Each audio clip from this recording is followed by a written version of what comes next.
El azar es un elemento esencial de la vida humana. El hombre vive desarrollando ciertos proyectos que puede realizar mejor o peor, y de repente hay un factor ajeno a ellos, un factor que no tiene que ver con sus proyectos, que no ha previsto, que interfiere y que los modifica. Esto es fundamental y es lo que rompe, en definitiva, los esquemas, los planes, lo que en cierto modo rompe las jaulas en que el hombre se encierra a veces y tiene una función positiva, que es que restablece la libertad. Cuando la vida está muy planificada, el azar rompe los esquemas e introduce la necesidad de reaccionar frente a ellos. Cada persona reacciona frente al azar a su manera, lo absorbe, diríamos, lo asimila, lo digiere y hace con ese azar su propia vida. Esto ocurre en la vida individual. En la vida histórica también ocurre esto. Si se considera un pueblo, un país, que también tiene proyectos, también hay azares que intervienen, que son ajenos a ellos. Pues bien, en España el máximo azar de su historia ocurrió el año 711. Fue la invasión islámica. La invasión islámica, y digo esta palabra y no árabe, porque los árabes eran solamente una parte de los invasores, una parte pequeña. El ejército de Tarik y de Muza, que cruzó el estrecho y desembarcó en la España visigoda regida por don Rodrigo, era un pequeño ejército transportado en los pequeños barcos de la época del siglo VIII, compuesto de una parte de árabes y de una mayoría de bereberes, es decir, de norteafricanos recientemente islamizados, recientemente arabizados también. Esto es importante. Por tanto, lo propio de esta invasión fue su carácter islámico, musulmán, no estrictamente árabe, aunque los árabes eran evidentemente el elemento decisivo, el elemento rector.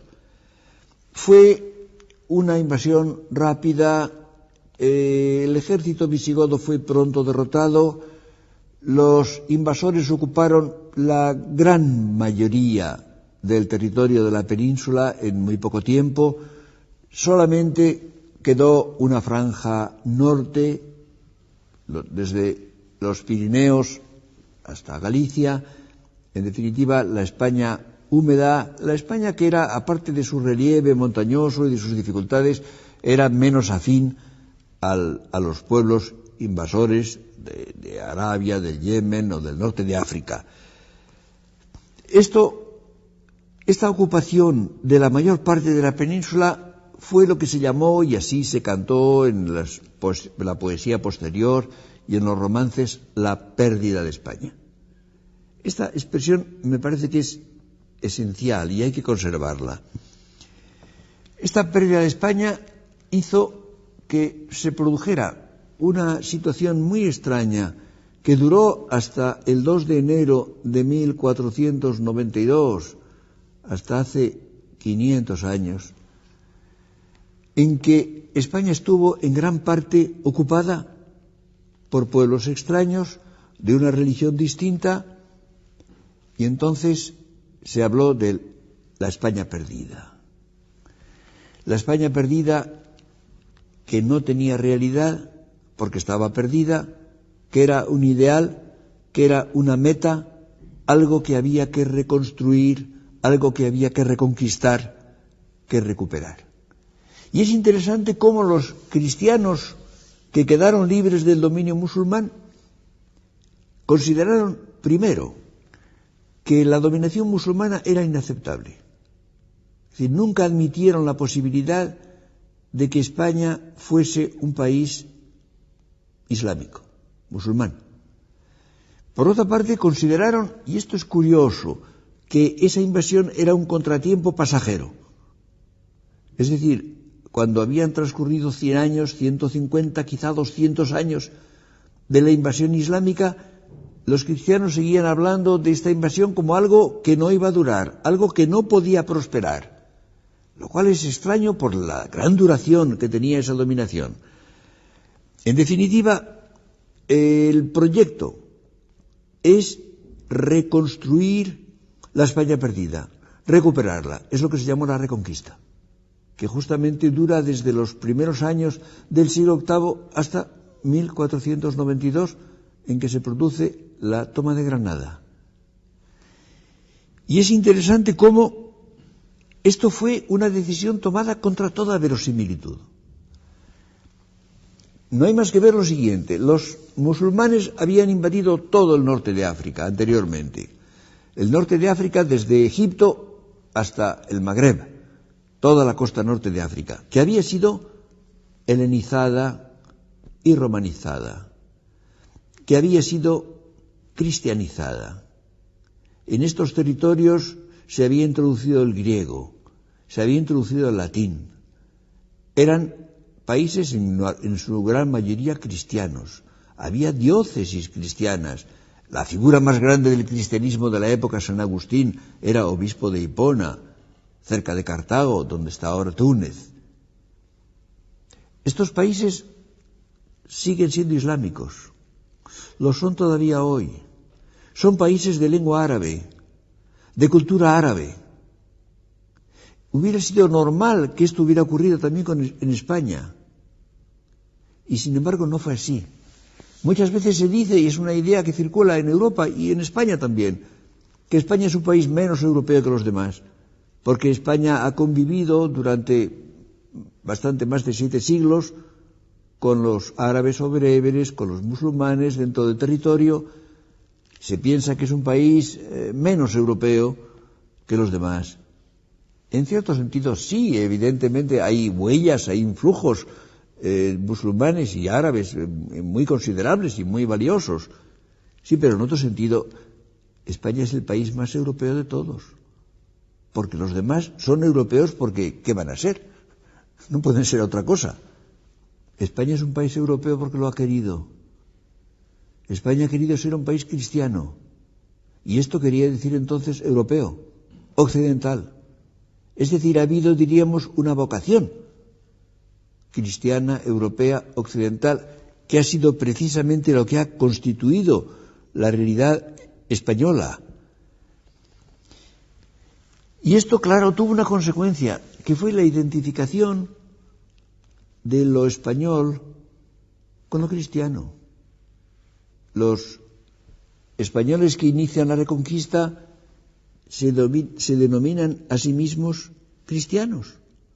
Es precisamente la designación común, es el vínculo principal que los une, son los cristianos, lo cual hace que se produzca un fenómeno muy interesante, que es que esta España que se va a reconstruir, que se va a reconquistar, que repito, es un ideal durante mucho tiempo, poco a poco va avanzando, la España cristiana va desplazando muy lentamente a la España musulmana, al Andalus.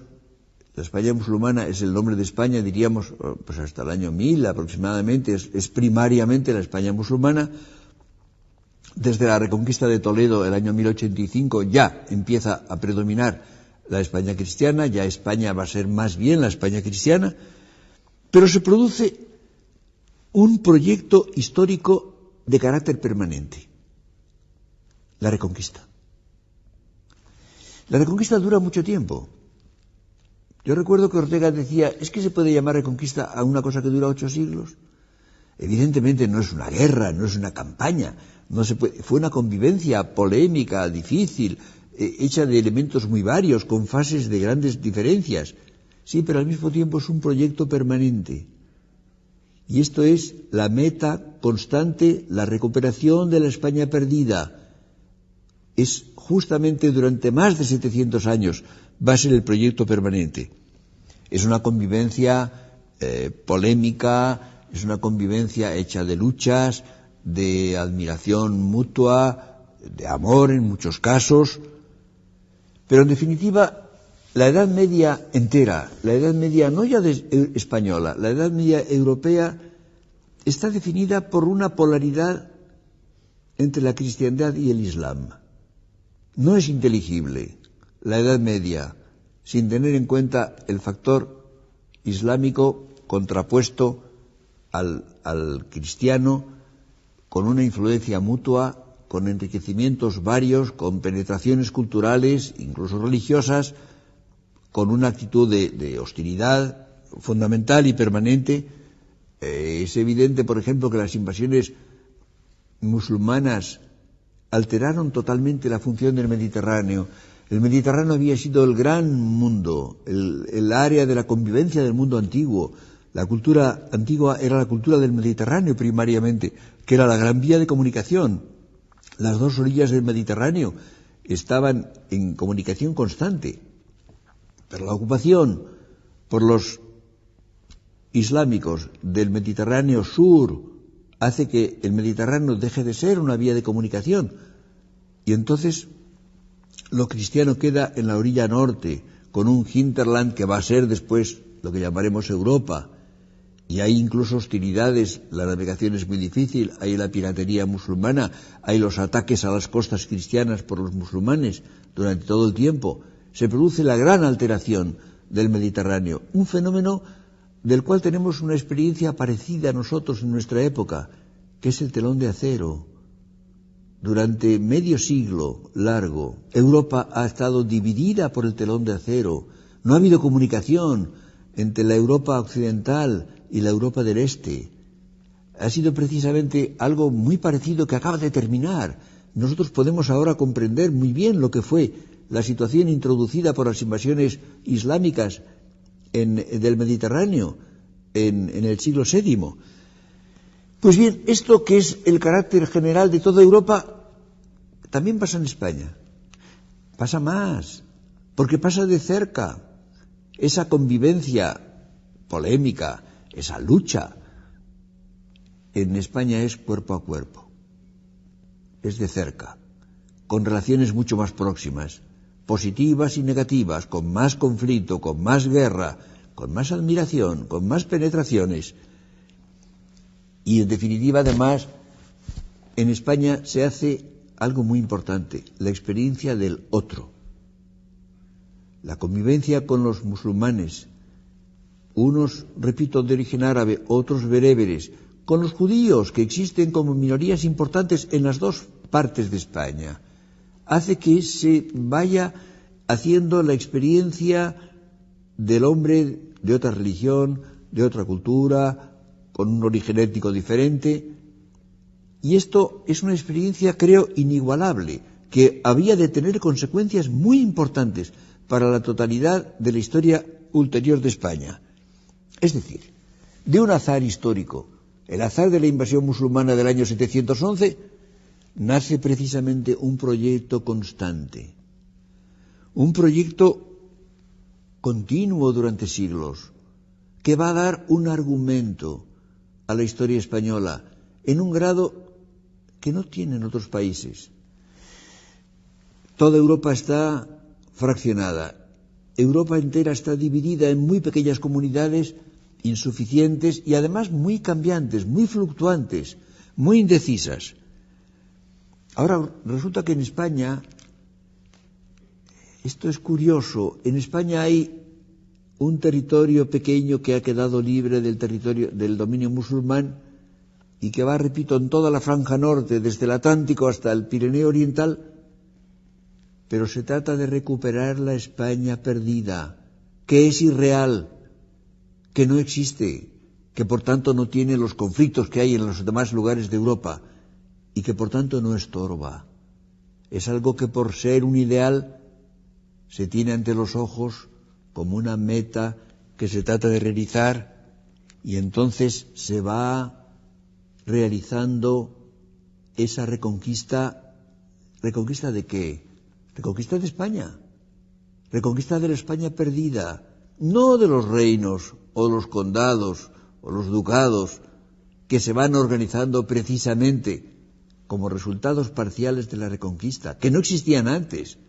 Es absurdo pensar que se reconquistan los reinos o condados medievales. No, no existían antes. Lo que se reconquista es España.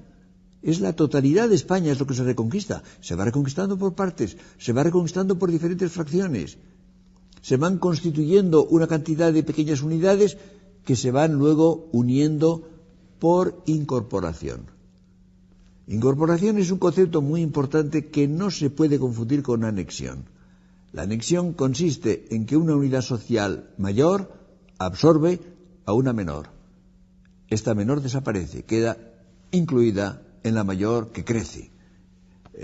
Por ejemplo, cuando la Alemania hitleriana hizo la anexión, el Anschluss de Austria, Austria desapareció como tal país. Quedó incorporada a una Alemania grande, Großdeutschland, decían. Pero en cambio la incorporación es diferente. La incorporación consiste en que dos unidades sociales se unen para formar una tercera superior, mayor, que las engloba, y dentro de la cual siguen existiendo.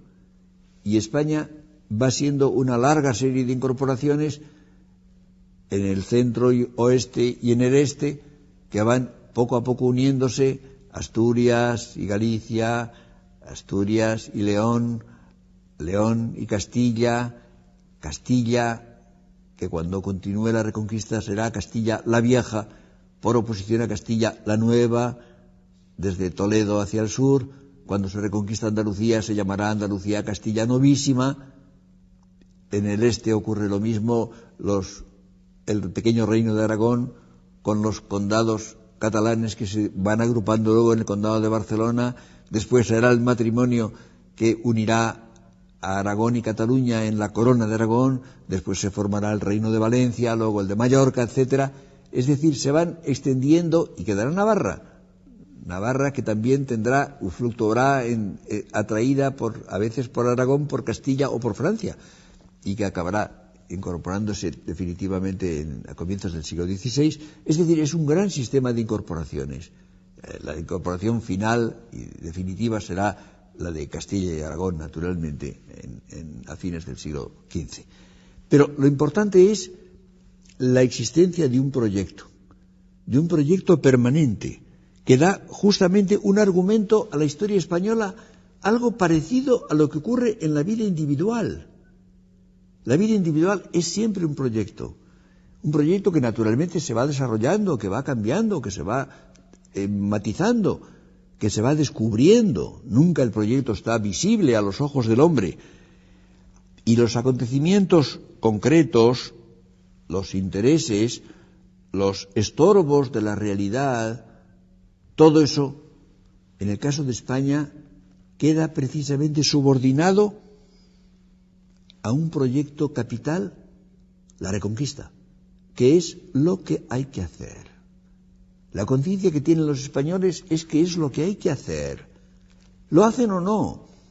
Si se mira la historia de la Reconquista, se ve que ha habido épocas de pereza, de desinterés, de apatía, en que no se hace lo que se debería hacer, en que más o menos se convive con los musulmanes y se aceptan, por ejemplo, sus parias, sus impuestos, los tributos que, por ejemplo, pagará durante mucho tiempo el Reino de Granada al Reino de Castilla, sin tener gran interés porque la Reconquista termine, pero habrá conciencia de que no se está haciendo lo que se debe hacer. Hay unos versos que se ponen en boca de un rey castellano que dice: si no vencí reyes moros, engendré quien los venciera.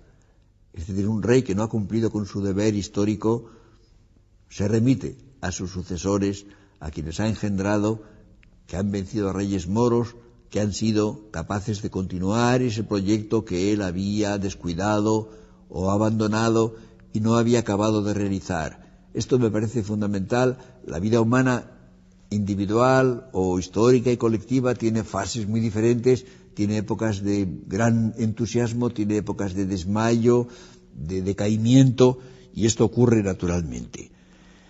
Pero la diferencia y lo característico de España, precisamente, y esto es lo que creo que es menester tener en cuenta, no es que España tenga proyectos. Todos los países tienen muchos proyectos, sucesivos, a veces contradictorios. Es que España es un proyecto. España se constituye como un proyecto que es el nervio permanente de la historia medieval entera.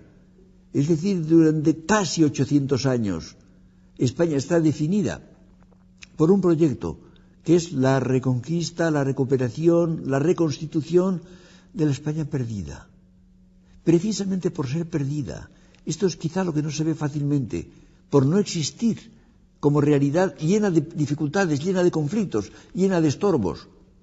Es una de las razones por las cuales la Unión Nacional Española se hará antes que las demás y con una cierta facilidad sorprendente, porque no había precisamente la dificultad de lo empírico, de lo existente, de lo azaroso que llenaba las otras comunidades europeas, porque no había en otros lugares ese proyecto permanente, sino una serie de proyectos históricos o sociales o económicos o bélicos que constituían lo que era propio de cada país.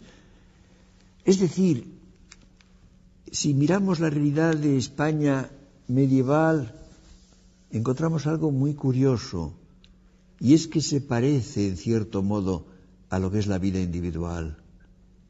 Es decir, España ha tenido algo que recuerda extrañamente lo que es una biografía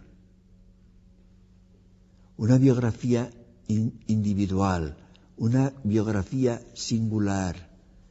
Hay un hecho interesantísimo. España tiene, a lo largo de su historia, una constante que es lo que se llama la preocupación de España.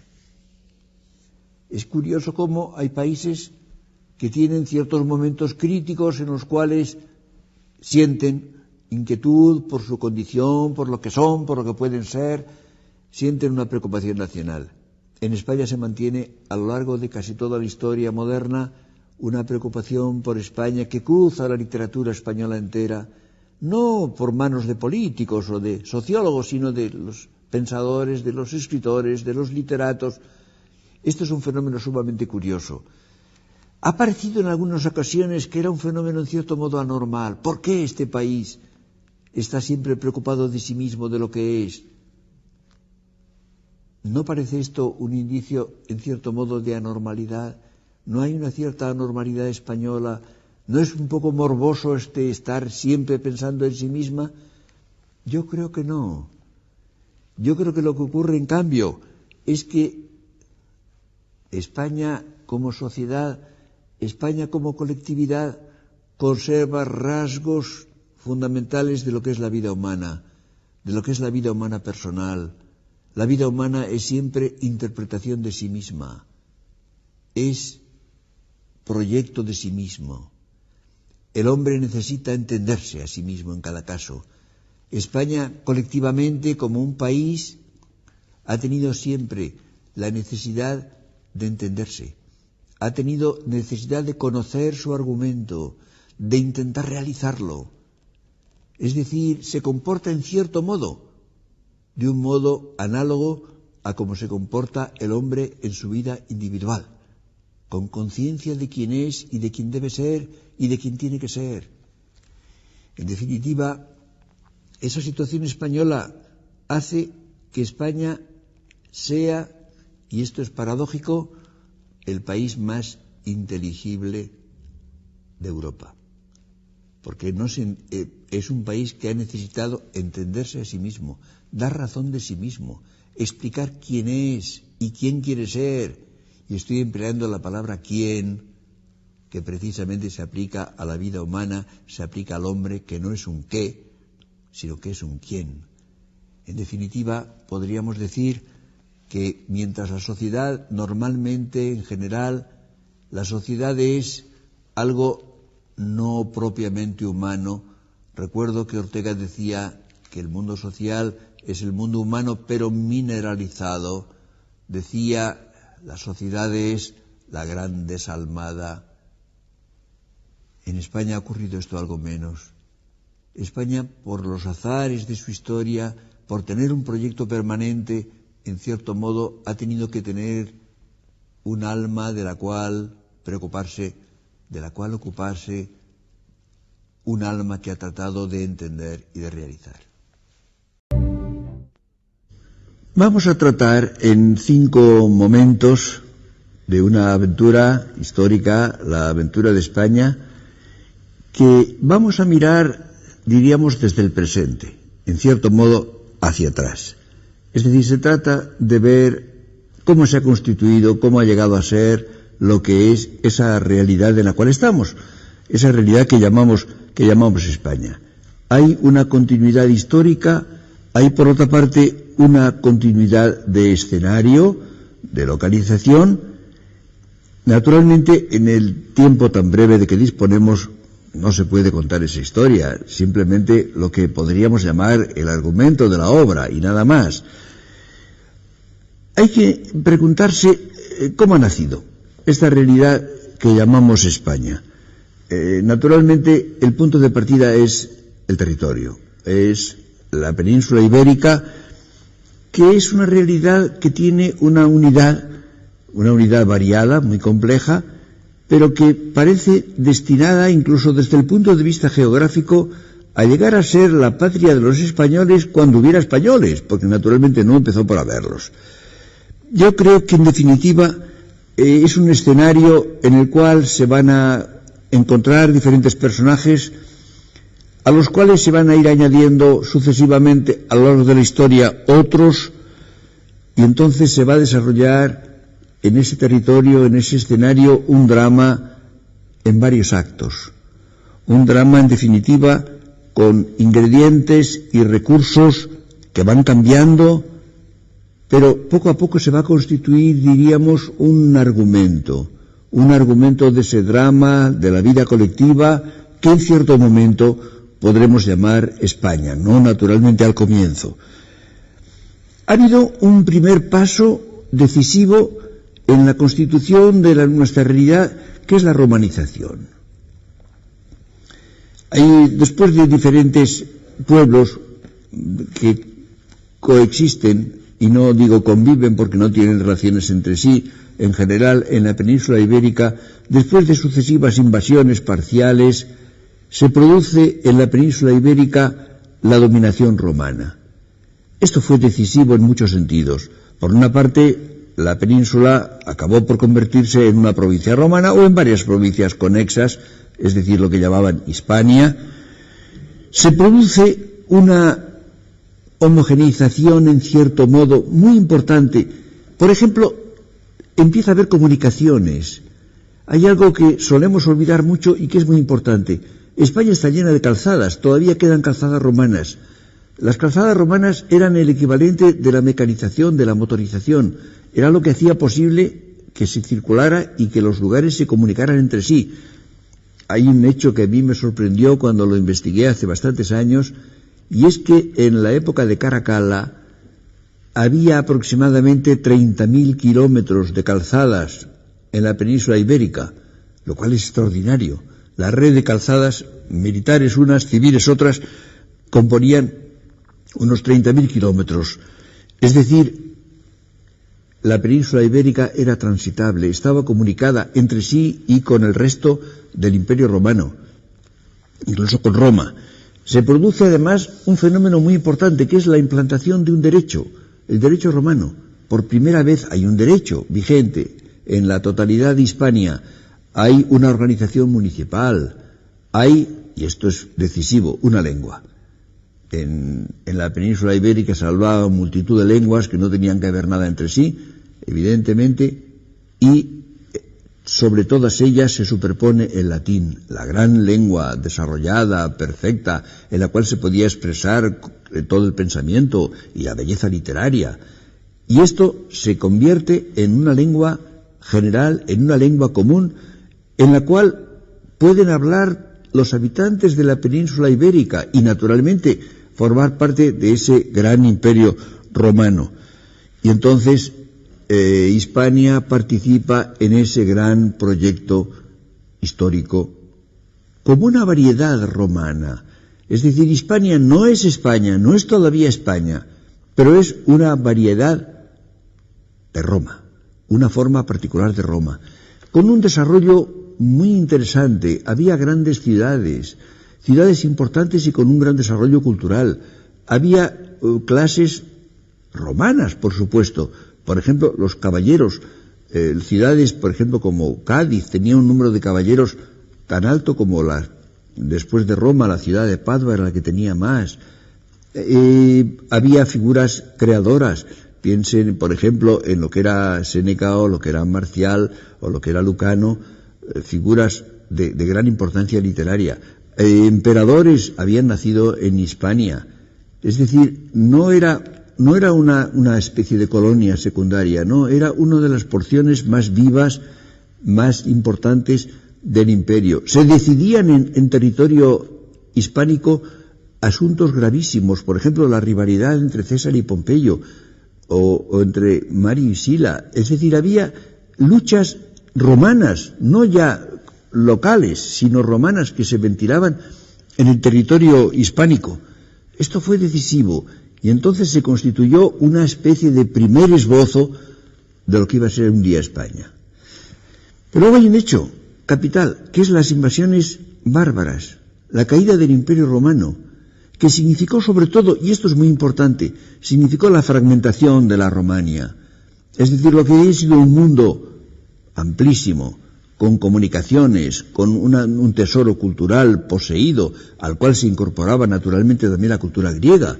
Las clases superiores intelectuales en Roma eran bilingües, hablaban latín y griego, y leían los libros griegos, habían recibido la gran cultura superior, evidentemente, de Grecia. Todo esto queda fragmentado, y entonces lo que había sido el Imperio Romano queda dividido en multitud de pequeños reinos, de condados, de principados, de ducados, aislados. Y esa fragmentación fue la causa principal de la decadencia. Es interesante que en 4 siglos, hasta Carlomagno, hasta la época de Carlomagno, hasta comienzos del siglo IX, no hay grandes figuras en Europa. Y la razón era fundamentalmente no que las razas hubieran cambiado, que hubiera habido una degeneración, sino simplemente el angostamiento de la vida, el estrechamiento de la vida, que es ahora mucho menos amplia, mucho menos rica que lo era el Imperio Romano. Pues bien, en Hispania se produce un fenómeno interesantísimo, que es que se constituye la monarquía visigoda. Y la monarquía visigoda, al cabo de poco tiempo, comprende la totalidad de la península, aproximadamente casi toda y casi sola la península ibérica. Y es muy grande. Es decir, una cosa que no se suele tener en cuenta es la gran magnitud de la monarquía visigoda. Era un gran país, con comunicaciones aseguradas, con una población hispano-romana muy cultivada, a la cual se superpone una minoría germánica dominadora, la de los visigodos, que ejercen el poder, pero que se encuentran en condiciones de cierta inferioridad respecto de la población, porque tenía un nivel más alto, tenía un desarrollo cultural, por ejemplo, mucho más alto. Y entonces se produce el hecho de que ciudades como Toledo, sobre todo, Sevilla, o Zaragoza, o Tarragona, son grandes ciudades en las cuales existen, entre otras cosas, muchos libros, muchos más libros que en otras partes. Y hay una unidad, no nacional, por supuesto, pero hay una unidad política, una monarquía, y hay una influencia muy grande de la Iglesia. Los concilios, por ejemplo, los toledanos y otros, tienen una gran importancia en la España visigoda, y representan no los dominadores, representan el sustrato hispano-romano. Y hay unos cuantos fenómenos muy interesantes. Es evidente, por ejemplo, que la mayor parte de los países europeos van a recibir su nombre de los invasores, de los bárbaros. Se va a decir Inglaterra, que es el país de los anglos. Francia será Francia, es decir, el país de los francos, no Galia, no de los galos. Alemania recibirá diferentes nombres de los alamanos, o se llama Deutsch también, o Deutsch, diferentes nombres. Pero en cambio en España no. España no se llamó Gotia, ni Visigotia, se llamó Hispania, España, es decir, el nombre latino. Esto es muy importante.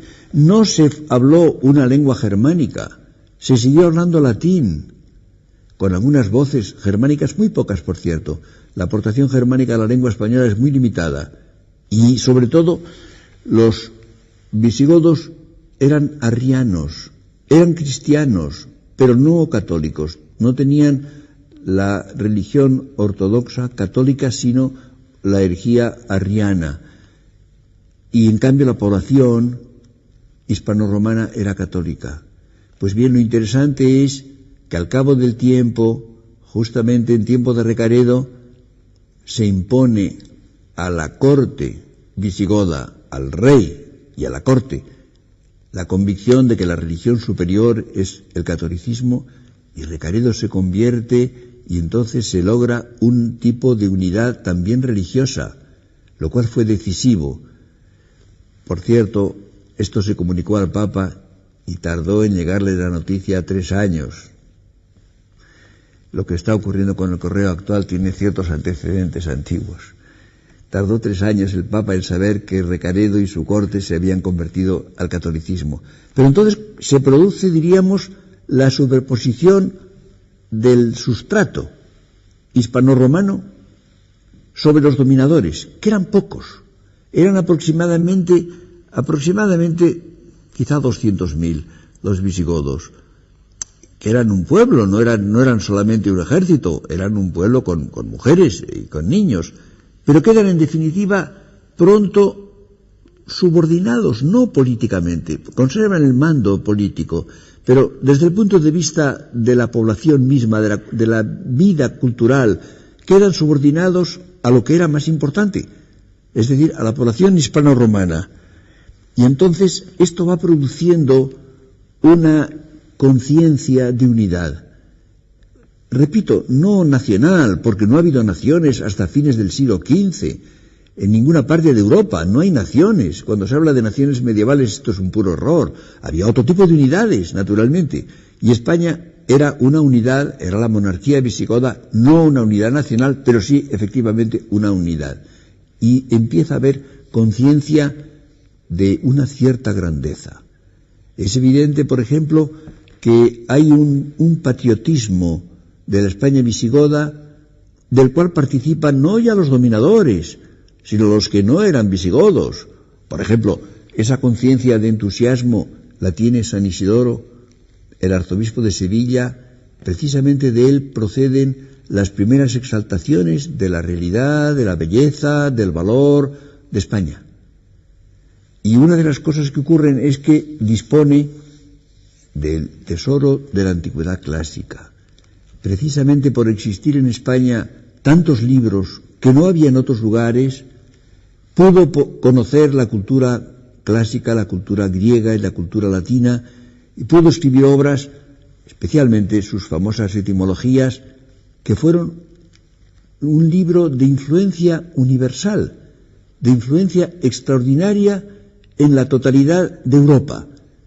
Hay un hecho interesantísimo, y es que se conservan aproximadamente 2.000 códices medievales de las obras de San Isidoro, que tuvo una influencia durante casi un milenio en la totalidad de Europa. Fue una de las grandes figuras, no creadoras porque no las había en aquel momento, pero de las figuras que mantuvieron la continuidad histórica y que hicieron que no se perdiera la memoria histórica del mundo grecorromano del cual iba a nacer Europa, del cual procedía esa Europa que entraba en la Edad Media. Es, por tanto, en definitiva, el nacimiento de España se produce justamente en la época visigoda. Es cuando ya podemos empezar a hablar de España. Y es interesante ver cómo, cuando sobrevenga a España precisamente la gran peripecia, la más grave de su historia, resultado de un azar histórico evidente, sin embargo, nos encontramos con que ya hay una conciencia de personalidad. Ya la unidad total de la península ibérica es sentida vivamente. Hay una especie, diríamos, de fidelidad y un cierto orgullo de esa realidad en la cual se mueven los dominadores y los dominados, con un predominio, insisto, del sustrato de la población, que eran, por supuesto, muchos más. Es decir, la inmensa mayoría de los habitantes de España eran hispanoromanos, y a ellos se han incorporado, recibiendo de ellos más de lo que daban, en la lengua, en la cultura, en la religión, y se va formando una unidad que va a ser capaz, y esto es interesante, va a ser capaz de resistir a un suceso que ha tenido en el mundo entero enormes consecuencias, y que España recibirá, padecerá y al mismo tiempo frente al cual reaccionará de una manera nueva, de una manera distinta, original y que condicionará precisamente su historia ulterior, las invasiones islámicas que se producen a finales del siglo VII, en España concretamente a comienzos del siglo VIII de nuestra era.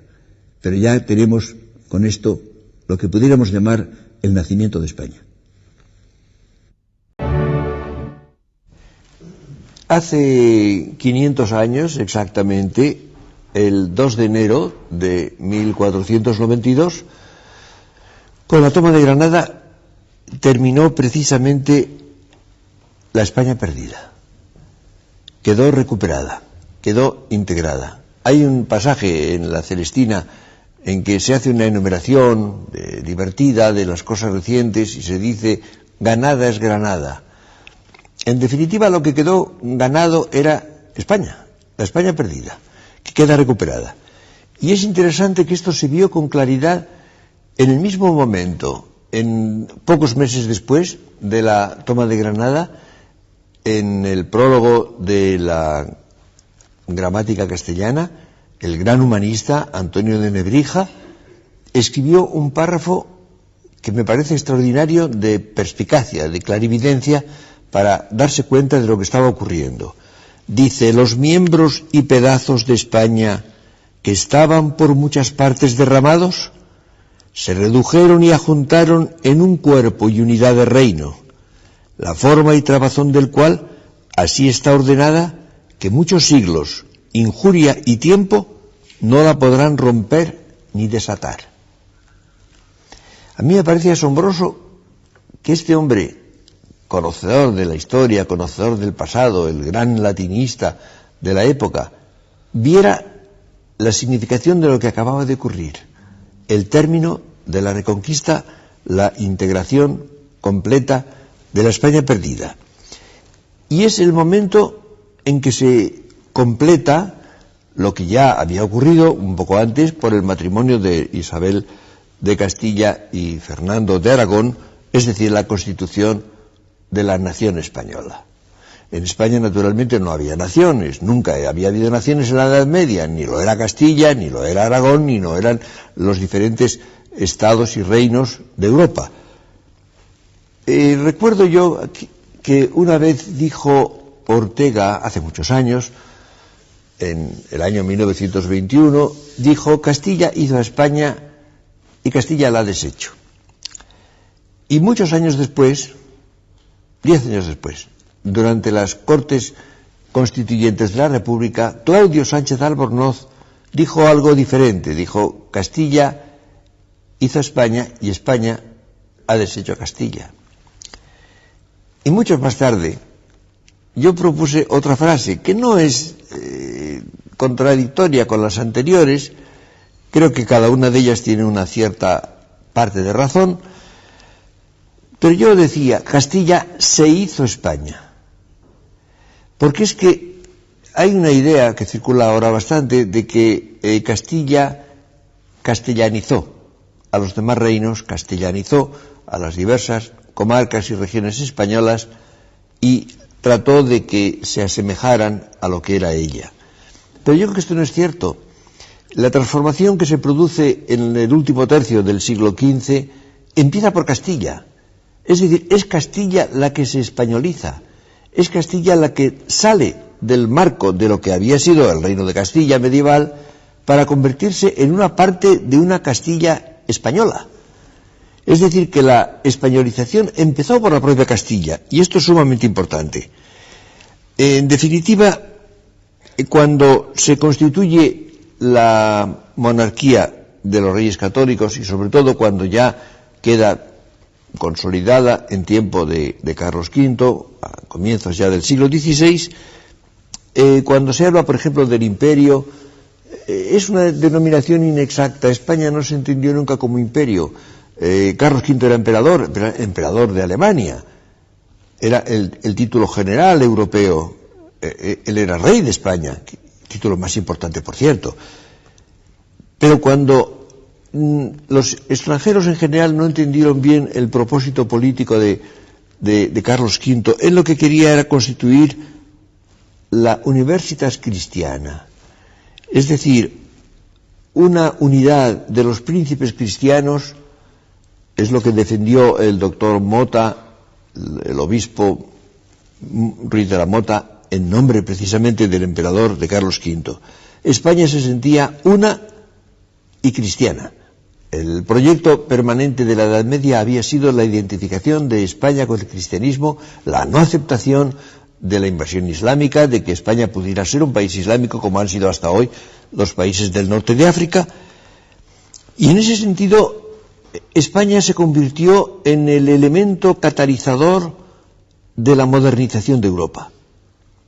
Es decir, fue España la que en cierto modo obligó a Europa a modernizarse en muchos sentidos. Y es curioso cómo se pasó en muy pocos años de una situación de decadencia, de corrupción, de pobreza, de anarquía que existía en Castilla y en Aragón antes del matrimonio de los Reyes Católicos, se pasó en un decenio a un estado de rigor, de exigencia, de eficacia, realmente asombroso, que hizo que España pasara en muy pocos años de tener una situación desastrosa a tener precisamente una hegemonía en Europa, lo cual en aquel momento significaba en el mundo. Es decir, los problemas castellanos no tenían solución castellana, los problemas aragoneses no tenían solución aragonesa, tuvieron solución española.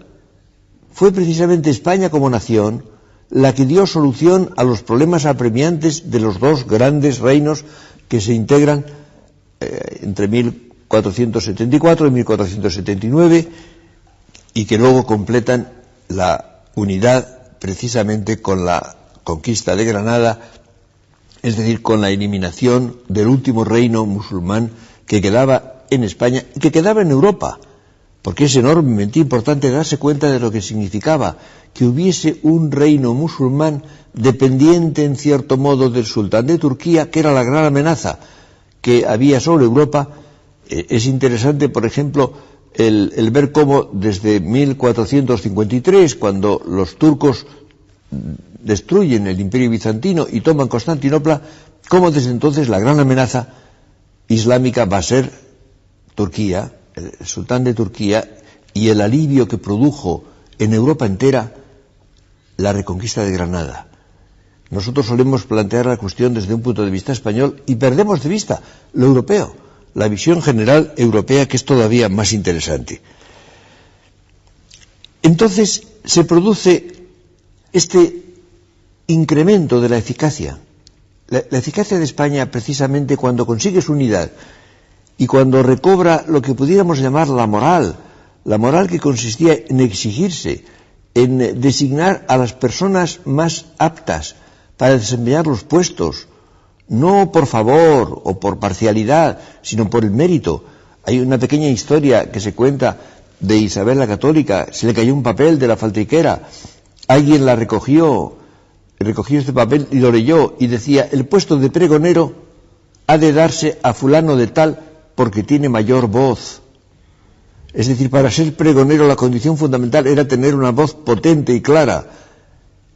Es decir, era el criterio de la selección de los mejores hasta los detalles mínimos, como ocurre precisamente con el puesto de pregonero en una ciudad. Y esto fue lo que aseguró la fantástica eficacia que España adquiere en muy pocos años. Pero hay algo que es muy importante, y es que ese proyecto originario de España, ese proyecto que había sido precisamente la identificación con el cristianismo, la no aceptación del dominio musulmán, este proyecto, cuando se une a la actitud propia del Renacimiento, que era el espíritu de aventura, el espíritu de empresa, es precisamente lo que explica algo que requiere explicación, que es precisamente América, la empresa española en América. ¿Es casualidad que fuera España el país que descubrió América? que no solamente lo descubrió, podía haber sido un descubrimiento sin consecuencias, sino que lo colonizó, lo pobló, produjo el enorme injerto en ese continente. Creo que no es casualidad. Es evidente que Colón fue el que había imaginado el viaje para llegar a las Indias Orientales, que es lo que él creía, pero en todo caso para hacer un viaje de descubrimientos lo había ofrecido a diversos reyes. Solamente los reyes católicos lo acogieron y lo favorecieron, organizaron la expedición, la costearon, y esto el 3 de agosto del año 1492 se empezó la expedición que el 12 de octubre del mismo año había de llegar a tierras americanas. Pero lo interesante es esto. Aquello era en el fondo una prolongación del proyecto medieval. El proyecto de la identificación con el cristianismo llevó a la evangelización del nuevo continente descubierto.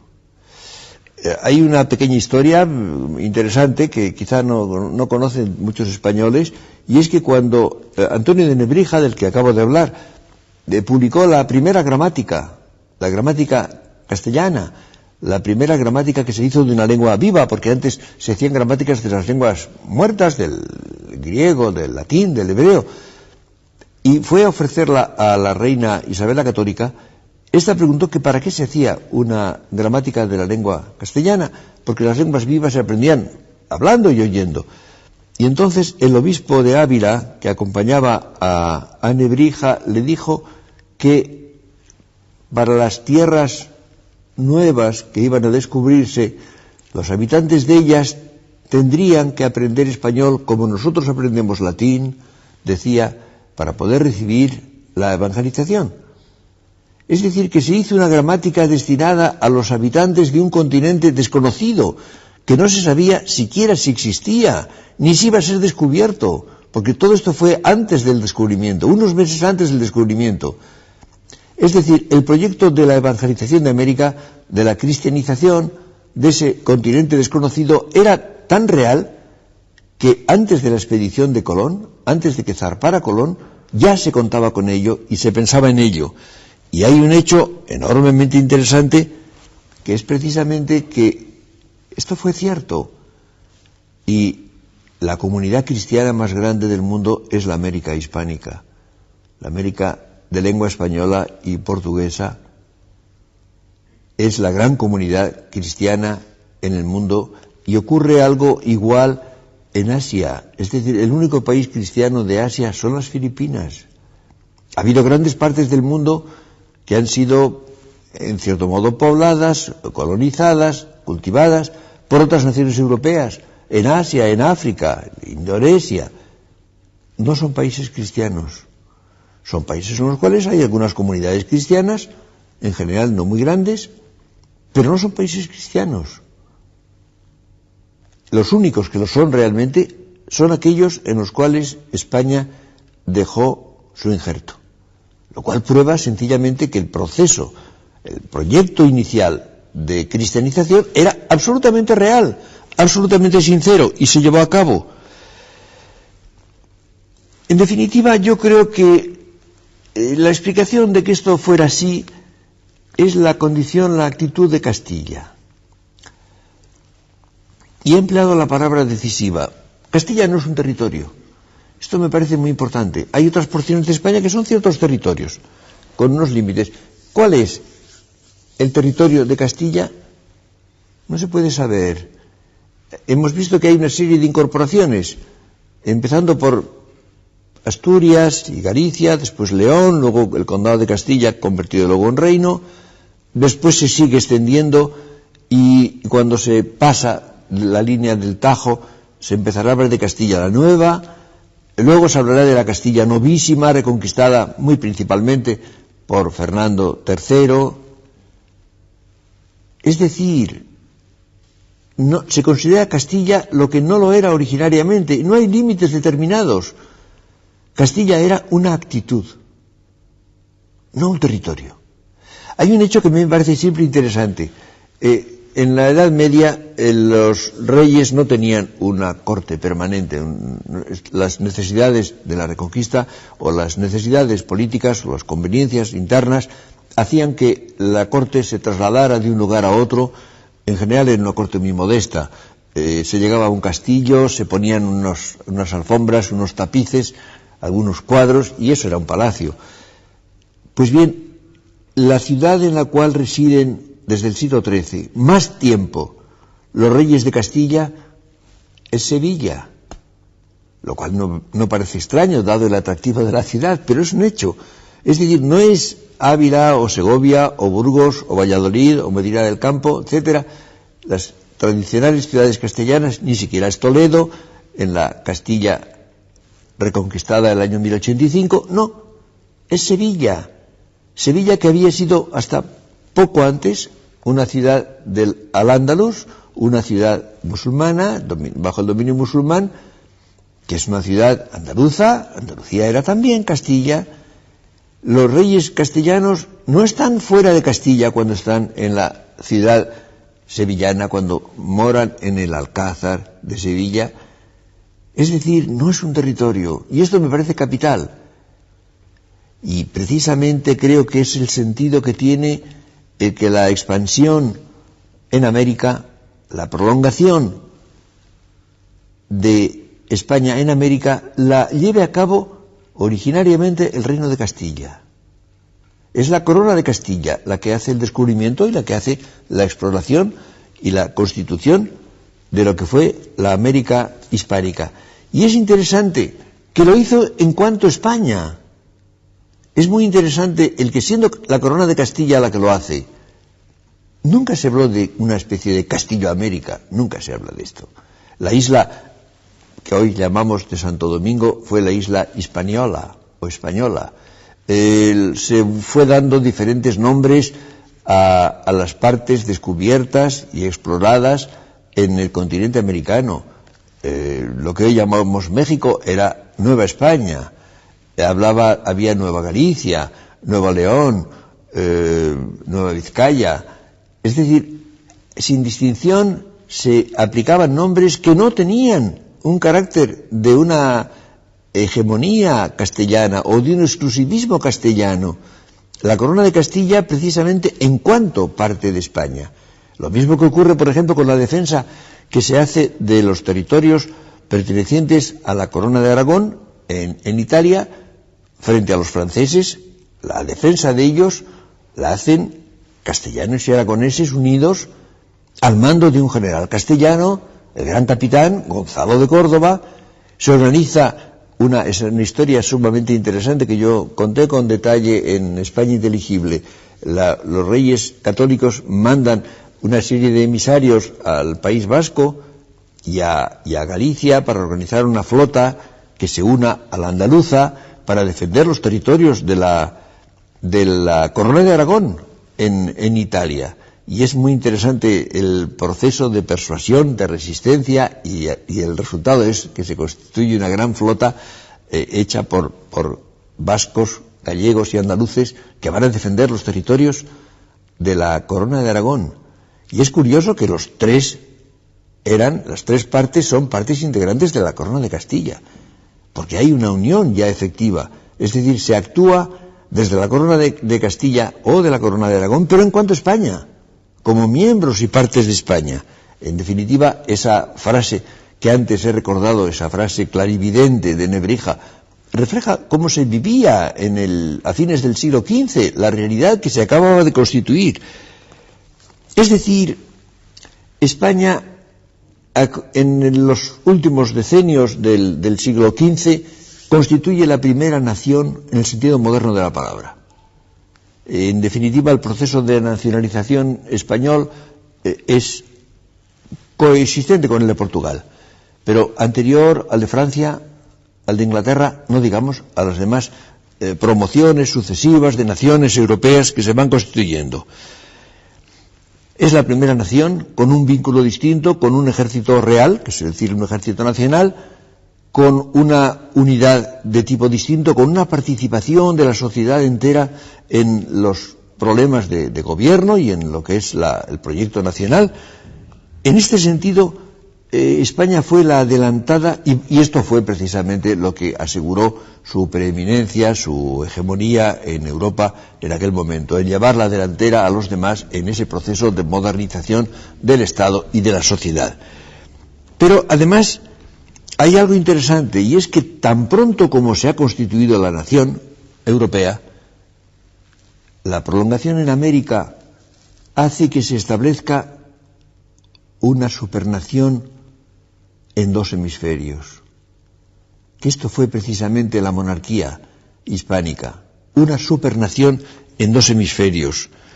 En el norte de América hubo naturalmente expediciones y colonizaciones posteriores a la española, sin duda ninguna, pero tenían el carácter de un trasplante, un mero trasplante de sociedades europeas al territorio americano, donde fundan sociedades también europeas en los Estados Unidos, en lo que hoy son los Estados Unidos, o en el Canadá, mucho más tarde, también, y que no tienen, en definitiva, relación directa, relación inmediata con los habitantes de aquellos países. En el caso de España y luego de Portugal, la cosa es distinta, se produce el injerto, la introducción de un elemento vivo de una planta en otra planta que sigue siendo lo que era y queda modificada. Queda modificada y da frutos diferentes, se espera que mejores. Entonces se produce ese injerto y entonces se constituyen sobre las sociedades existentes en América unas sociedades que tienen un elemento nuevo, un elemento español, europeo. No son sociedades españolas, son sociedades americanas, pero que son sociedades hispanizadas. Y esto es lo decisivo, es la hispanización que se produce en aquel momento. La única comparación que hay en la historia es precisamente la romanización. Roma precisamente romanizaba los territorios que constituyeron el gran imperio romano. Y esta eficacia española se traduce primero en que se explora un inmenso territorio, casi inconcebible, cómo en tan pocos años, porque fue rapidísimo, los españoles están establecidos en ese inmenso continente, con distancias que casi no podemos imaginar los europeos, con enormes ríos, con cordilleras que parecen infranqueables, con desiertos, con selvas, con todo el tipo de dificultades físicas que se pueden imaginar. Y entonces en ese territorio se establecen en muy pronto ciudades, multitud de ciudades, hechas en cierto modo a semejanza de las españolas, con su plaza mayor, donde hay una iglesia o una catedral y una audiencia, y el comercio, el mercado, donde se van y se vienen y se admiran y se envidian y se compra y se vende, lugares de convivencia, y se llenan de universidades. Las primeras, la de México y la de San Marcos de Lima, el año 1551, mientras que la Universidad de Harvard es de 1636, la Universidad de Yale es de 1701, y antes hubo el estudio de Santo Domingo, que luego se interrumpió y volvió a reanudarse, con la imprenta que se lleva prontísimo y que publica libros. En México, por ejemplo, a los muy pocos años de la conquista, libros en español o en náhuatl, en la lengua de los aztecas, a veces con palabras españolas o con palabras latinas para algunos conceptos religiosos o teológicos que no se podían decir fácilmente en la lengua originaria. Y se llena de obras de arte, de iglesias, de catedrales, llenas de obras artísticas, de cuadros. La escuela cuzqueña, yo me quedé asombrado cuando supe que la escuela cuzqueña en los 3 siglos de virreinato del Perú había producido unos 600.000 cuadros. Y hay el descubrimiento del Pacífico, que hace Vasco Núñez de Balboa, y a los 30 años exactos del descubrimiento de América, en 1522, Elcano completa la vuelta al mundo con la nao Victoria. En 1522, la segunda vuelta al mundo la hizo Francis Drake y le costó 58 años más. Habían pasado otros 58 años para que se diera la segunda vuelta al mundo. Y naturalmente se explora todo el Pacífico y se descubre Oceanía, las islas oceánicas. Hay un texto interesantísimo que no conoce casi nadie en España, que es un prólogo que escribió el rey Felipe IV hacia 1630 como introducción a su traducción de la historia de Italia de Francesco Guicciardini. Y allí dice, estos reinos y esos reinos. Y dice además, España es parte moderada de la monarquía. Así se veía la realidad española desde dentro por parte del rey de España a mediados, mejor dicho, en el primer tercio del siglo XVII. Cuando escribí hace unos años un libro cuyo título llevaba en el pensamiento, creo que 20 años antes, un libro titulado España inteligible, reaccionaba contra una idea muy difundida, que es que España es un país anormal, un país conflictivo, un país que no se entiende. Yo creía que todo eso ocurre cuando se la mira con unos ojos ajenos, con una perspectiva inadecuada. Es decir, si se mira a España como se mira a otros países europeos, evidentemente aparecen ciertas anormalidades, ciertas cosas extrañas. Si se la mira desde dentro, si se mira cómo se ha constituido España, cuál ha sido su proyecto general, originario, mantenido con grandes variaciones durante su historia entera, entonces resulta que es un país extrañamente inteligible, probablemente el más inteligible de todas las naciones de Europa. Y creo yo que las anormalidades, eso que podemos llamar anormalidades o que aparecen como anormalidades de España, si se miran bien, tienen un carácter creador, un carácter que constituye precisamente una serie de originalidades, discontinuas, por cierto, que ha tenido España. Desde muy antiguo, el haber aportado una manera propia al ser romano, el haber sido una Hispania que era una cierta manera de vivir, de entender las cosas, de hablar en latín. Pero es curioso, hay un texto muy curioso que dice, Hispane non romane memoretis loqui me. Recuerda que hablo no en romano, sino en hispano. Es decir, no romanamente, sino hispanamente. En latín, por supuesto. No existía el español entonces. Y ya incluso, por ejemplo, el hecho de que la B y la V en español son el mismo sonido. Esto pasaba ya en el latín de Hispania, en latín no romano, sino hispano. Decían los españoles para los cuales vivir es beber, porque vivere, pronunciaban vivere igualmente, vivere y vivere, vivir y beber. Es decir, ya la distinción entre esos dos sonidos no existía en español, ya en la época romana y en latín. Esto fue evidentemente una originalidad española. Lo mismo el haber impuesto a los visigodos lo que era más propio, es decir, el nombre Hispania, que no fue sustituido por un nombre germánico, por un nombre de los invasores, la lengua latina, la religión católica frente al arrianismo de los dominadores, el haber mantenido la condición cristiana, y eso quería decir entonces europea y occidental, contra toda esperanza, en lugar de quedar España sometida al Islam, como ocurrió a todos los pueblos del norte de África, hasta hoy, sin variación.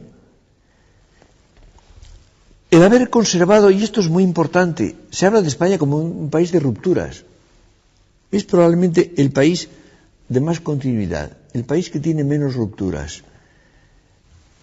Por ejemplo, después de los estilos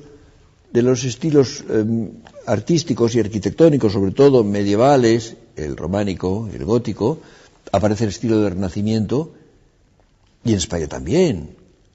Pero no se interrumpe el gótico. Se siguen haciendo catedrales góticas en pleno siglo XVI, por ejemplo, la de Segovia. Hay algo que a mí me produce realmente asombro. Y es que el gótico llegó a América. Hubo tiempo de llegar al gótico a América. Yo he visto en Santo Domingo restos góticos todavía de una ciudad, la ciudad de Santo Domingo, fundada por los españoles, y que tuvo tiempo de ser gótica todavía. Lo mismo ocurre, por ejemplo, cuando se introducen los metros italianos en la poesía, el endecasílabo, el soneto, el Renacimiento, la forma lírica española principal había sido el romance. Sí, se incorporan los metros italianos, pero se siguen escribiendo romances hasta hoy. Y estoy seguro de que en el siglo próximo se seguirán haciendo también. La escolástica es la forma de pensamiento dominante en la Edad Media. La escolástica queda arrumbada, en definitiva, por el humanismo a fines del siglo XV. Sí, pero en España, donde hay grandes humanistas, hablábamos de Nebrija, o piensen ustedes en Luis Vives, nacido el mismo año 1492, hace ahora medio milenio del nacimiento de Vives. Hay un renacimiento de la escolástica entre Francisco de Vitoria y Francisco Suárez, que llena todo el siglo XVI. Suárez muere el año 1617, un año después que Cervantes. Es decir, no había rupturas, ha habido una tendencia a continuar, a hacer algo nuevo y continuar lo anterior también. Y esto creo que es original. Pero hay sobre todo, lo que me parece más importante es la fecundidad constructiva. España fue un país constructor por excelencia. En América se crea un mundo hispánico que no tiene equivalente, no hay nada comparable al mundo hispánico. Se llena rápidamente América de ciudades hechas por españoles, por dirección española, con los habitantes originarios, con los indios, con los mestizos, con los africanos en su momento, más en el Brasil, mucho más que en la América de lengua española. Se llena de obras de arte, se llena de todo tipo de construcciones. Hay en México más de 20.000 grandes conjuntos arquitectónicos de la época del Virreinato de Nueva España y análogamente en los demás sitios. Se establece una comunidad lingüística, religiosa, cultural, de costumbres, una inmensa casa con muy diversos aposentos. Cuando un español o un hispanoamericano recorre los territorios de la lengua española, los 300 millones largos de personas que hablan español, sigue en su casa. No hay relaciones de extranjería. No se es extranjero de un país a otro. Se es, si acaso, forastero, como se es de una región a otra, en el mismo país. La lengua es la lengua general, es la lengua común, propia de todos. Por eso ha habido escritores creadores en América desde el principio, desde el siglo XVI, porque son escritores en su lengua propia, no en la lengua de las minorías, o en la lengua de la administración, o en la lengua de los intelectuales. No solamente hablan español, es que viven en español. Nunca olvidaré, en Guanajuato, en México, veía yo un poco de lejos a una vieja que estaba hablando, una vieja india, totalmente india, y estaba hablando naturalmente en español, pero además no solamente esto, es que hacía gestos españoles, es que vivía en español, estaba sumergida precisamente en esa forma de vida que es la nuestra común. Yo una vez me sentí en una iglesia llena de indios en Morelia, en México, una ciudad que se llamaba antes, como en mi ciudad natal, Valladolid, por cierto. Y empezaron a cantar, eran muy distintos de mí, pero empezaron a cantar en español. Y vi que eran iguales que yo, que eran como yo, que me pertenecían, que eran españoles. Pero luego yo inmediatamente reflexioné y dije, pero yo también soy indio. No étnicamente, pero históricamente y culturalmente. Soy como ellos también. Yo les pertenezco, ellos me pertenecen a mí y yo les pertenezco a ellos. Esta es, creo, la gran creación extraordinaria. Y esa monarquía se compuso de reinos, no colonias. Nunca hubo colonias, nunca se llamaron colonias. Eran reinos gobernados por virreyes en nombre del rey común. No dependían en rigor de España, dependían del mismo rey, cosa distinta. Hay un libro maravilloso de Humboldt, escrito a comienzos del siglo XIX, al final de la época del virreinato, que se llama Ensayo político sobre el reino de Nueva España. Y dice precisamente que México es la patria de los mexicanos. Eran países. Esto es fundamental. Luego se llamaron colonias y se habla de época colonial o de estilo colonial por imitación de la colonización francesa o inglesa en Asia y en África. No tuvo nada que ver con eso. Era algo completamente distinto. Y otro carácter que a mí me parece de profunda originalidad es eso que se llama la preocupación de España. El hecho de que los españoles hayan vuelto sobre sí mismos una vez y otra y reflexionen sobre lo que son y sobre aquello en que consisten y lo que pueden ser, esto que parece en cierto modo una anormalidad, que parece un poco morboso, es lo propio del hombre. La vida humana es interpretación de sí misma. Yo no puedo vivir más que interpretándome a mí mismo como tal persona, con un proyecto que intento realizar y que es más o menos verdadero, más o menos auténtico. Me estoy interpretando a mí mismo en todo momento. Es la única manera de vivir el hombre. Los países son distintos. El proyecto histórico de un país es algo muy complejo, del cual se participa de formas muy distintas. El hecho de que España reflexione sobre sí misma y haya reflexionado casi siempre sobre sí misma, ¿es una anormalidad? ¿Es una enfermedad? ¿O es que conserva la condición humana, la condición personal, que no es, como recordaba el otro día, la gran desalmada que es la sociedad tantas veces? ¿No será que España sea un país poco deshumanizado, un país en que se haya conservado siempre el sentido de lo personal, el sentido de lo humano? Y por esto, y por la experiencia centenaria del otro, del hombre distinto, se ha considerado precisamente siempre al otro como persona, como alguien y no algo, no una cosa. Es evidente, por ejemplo, que el gran hecho americano del mestizaje, el hecho de que los españoles se unieron a las indias y después también a las mujeres africanas, el hecho de que hubo un mestizaje que suponía que no había asco racial. España ha sido la comunidad menos racista de la historia. No ha habido repugnancia a otra forma de humanidad. Esto ha sido gravísimo. Y por eso ha habido convivencia. Por eso ha habido la forma suprema de la convivencia, ha sido precisamente el mestizaje. Dirán ustedes que los españoles a veces han tratado mal a los judíos o a los moros o a los indios. Sí, claro, y a los españoles, quizá peor todavía a otros españoles, pero los han tratado mal como a personas, nunca como a cosas, nunca. Y esto es fundamental. A las personas se las puede tratar bien o mal, con amor o con odio, con justicia o con injusticia, con generosidad o con avaricia. Pero una cosa es eso y otra cosa es desconocerlas como personas, desconocer su carácter propiamente humano y personal. Y esto es lo que en realidad no ha hecho España nunca. Y a mí me parece una gran originalidad. Es interesante el número de creaciones originales de la cultura española y de la cultura hispánica en América. En esa lengua, repito, propia, igualmente propia de los americanos que de los españoles.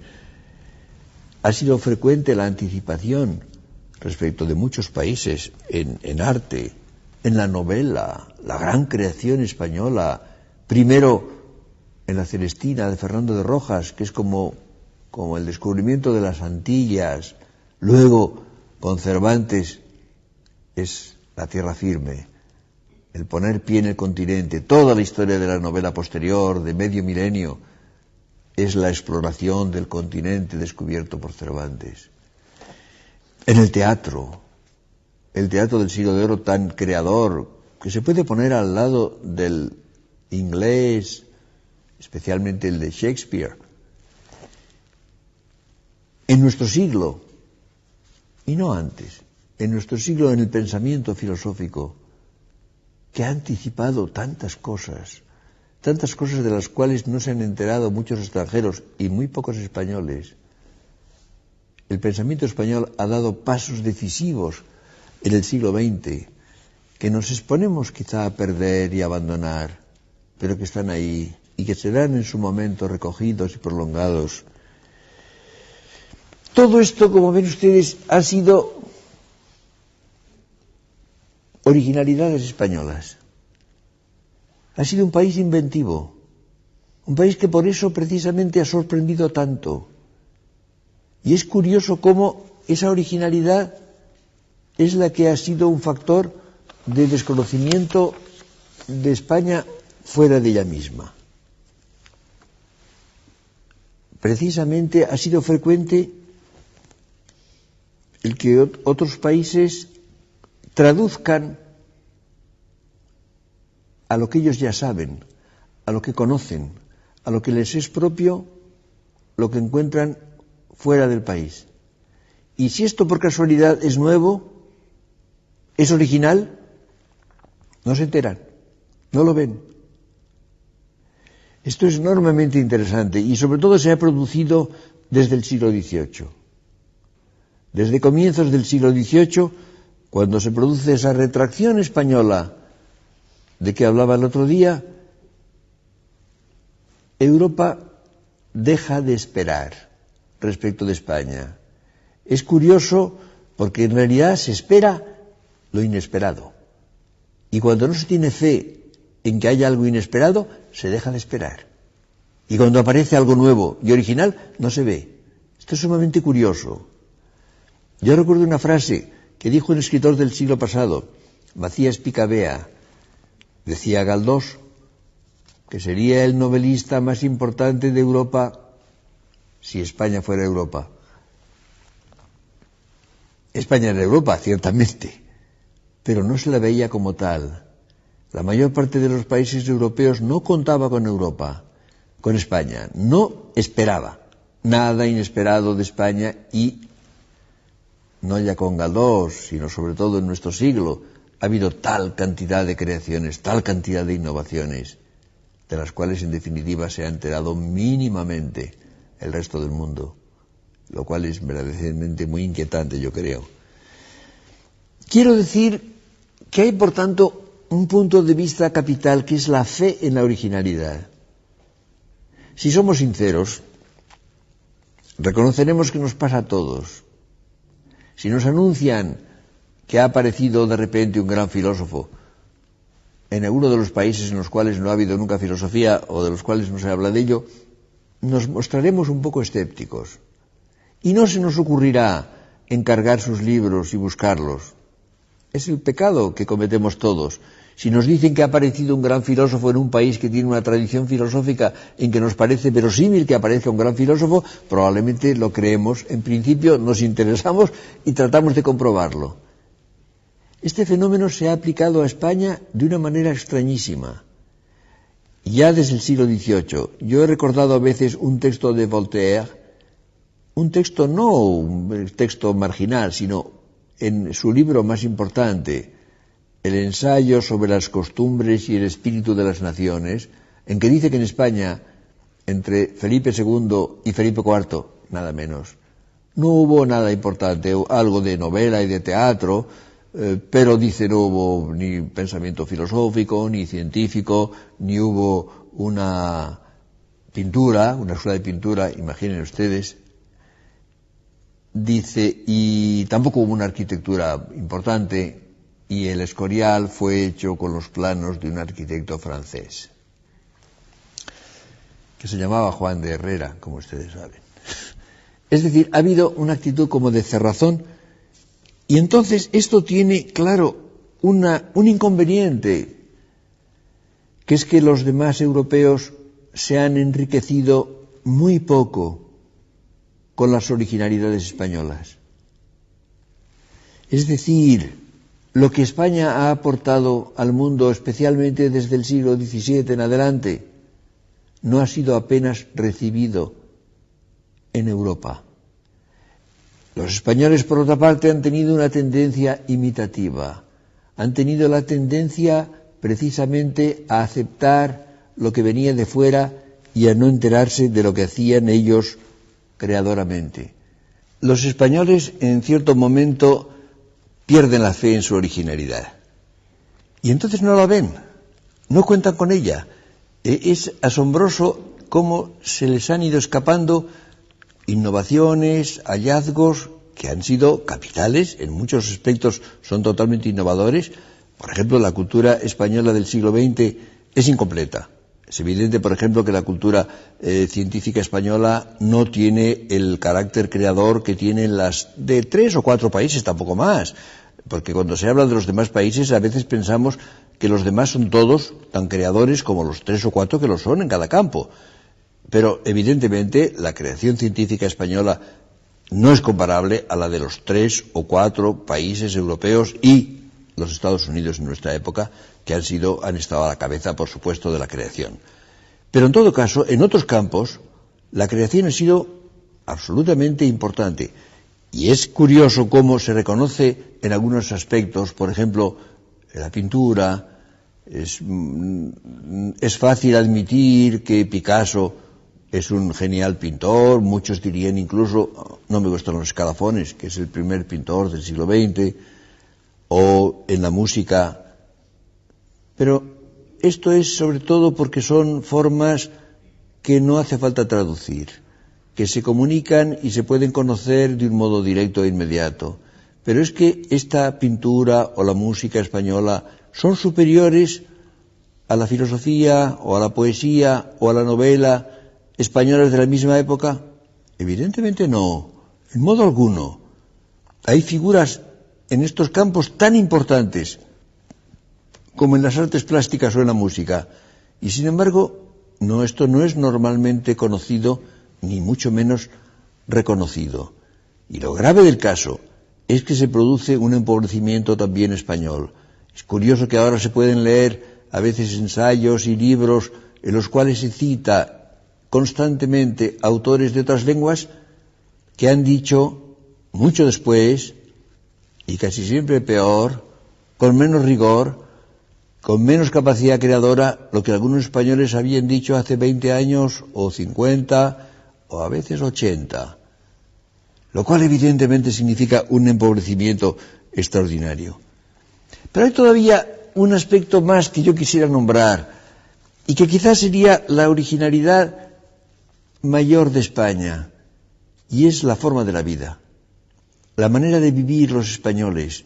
En este sentido yo creo que todos los países, sobre todo los grandes pueblos de Europa, que es lo que tenemos más cerca, son originales, son creadores, han producido unas ciertas maneras de vivir, unas ciertas maneras que han sido las variedades de lo europeo. Es evidente que ha habido durante siglos una especie de competencia, de rivalidad, por lo que podemos llamar la ejemplaridad europea. Cada nación de Europa ha pretendido ser la mejor, ha pretendido ser el modelo.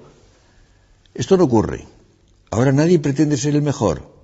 Y precisamente se está produciendo por eso una especie de nivelación que me llevó a hablar hace muy poco de lo que llamaba la Europa gris, una Europa homogeneizada, administrativa, hecha de desconocimiento mutuo, de falta de simpatía de unos países por otros.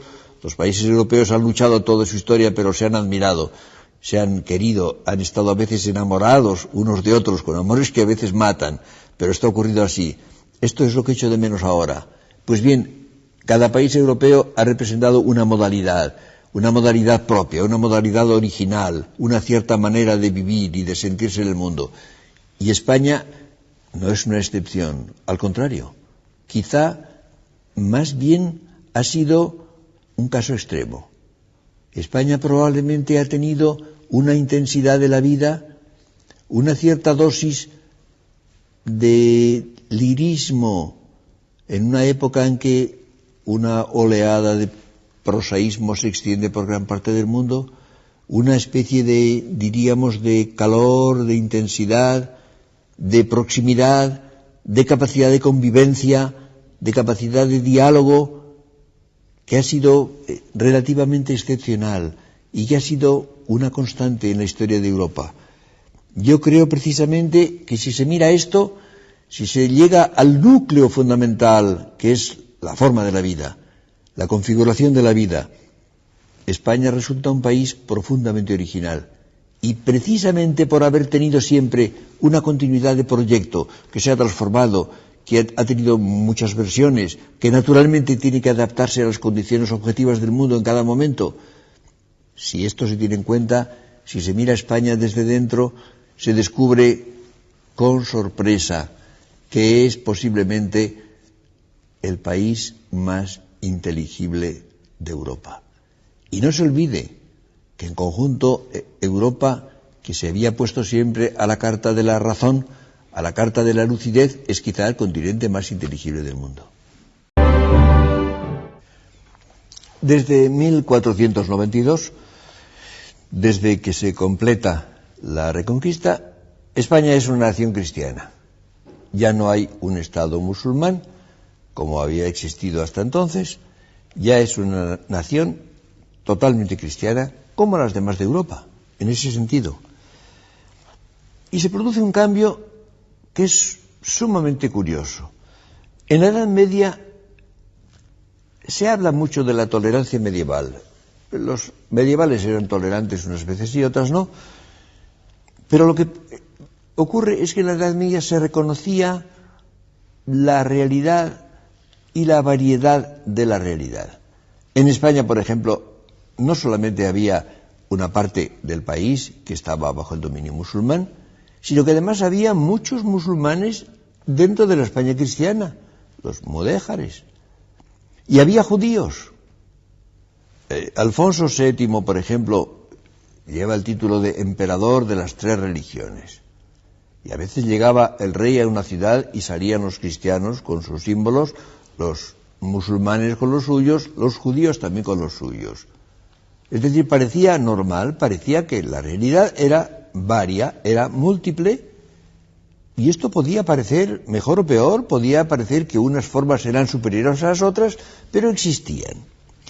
Pero el año 1492 estamos ya en la Edad Moderna, y entonces aparece en toda Europa un espíritu de modernidad que lleva precisamente a una voluntad de homogeneidad que no existía antes. Esto es lo interesante. Y entonces, este espíritu moderno lleva a pensar que si España es cristiana, los españoles deben ser cristianos. Cosa que no se hubiera ocurrido a un hombre medieval. Esto es un error. No se puede exigir lo que no se puede pedir. Había judíos, había moriscos. Se sabe que había habido conversiones desde mucho tiempo antes, desde más de un siglo antes, conversiones muy numerosas de judíos, la mayor parte sinceras.